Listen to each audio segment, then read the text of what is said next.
সবুজ মাঠে হাওয়ার দোলা, পাখির গানে ভোরের বলা, নদীর ধারে কাশফুল হাসে, তোমায় ভাবি এই প্রকাশে।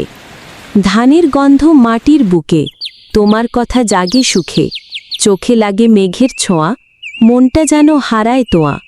পাহাড়তলি নদীর স্রোত, তোমার কথা গায় প্রতিনিয়ত, সন্ধ্যাবেলায় পদ্মার তীরে, তোমার ছায়া খুঁজে ধীরে। বৃষ্টির জল নরম ধুলা, তোমার স্পর্শ মনে জ্বালা। বাংলার বুক প্রেমের ছবি, তুমি আমি প্রকৃতির কবি।